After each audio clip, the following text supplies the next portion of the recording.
Hello, everyone, and welcome back. Let's now go to a few results in the state House races, particularly House District 44A. We were watching to see if this was a race that would flip back to red. It's only been blue for 2 years, but it looks like it will stay with the DFL as Ginny Klevorn won victory over Perry Newis with 60% of the vote. And just earlier tonight, our own Dave Kaiser got to speak to the returning representative.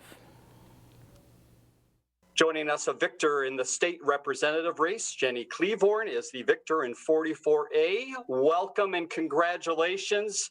Tell us about your feelings now as you see the final results.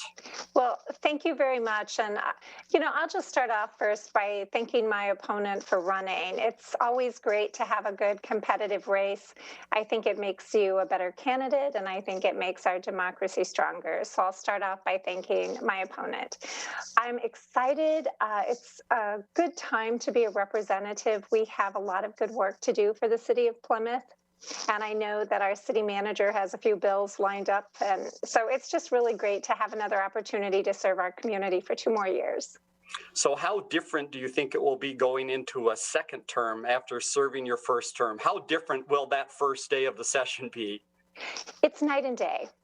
The first term, you serve as a legislator. There's so much learning to do. It's much like going to college for those first 2 years.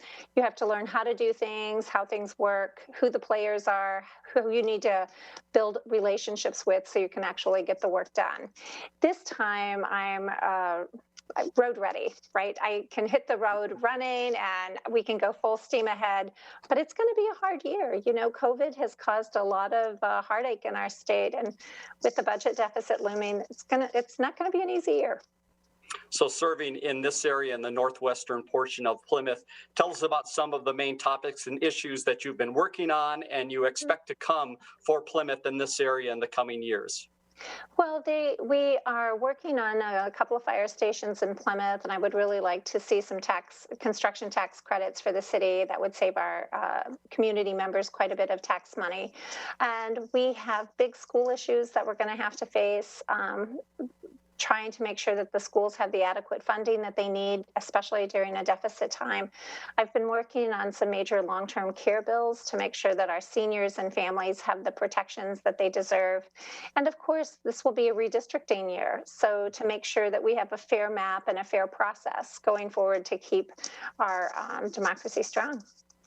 And final question, looking from a state focus, what are you seeing as far as results? What is your feel so far for what's happening both on the House and Senate side? You mean for the election results? Correct.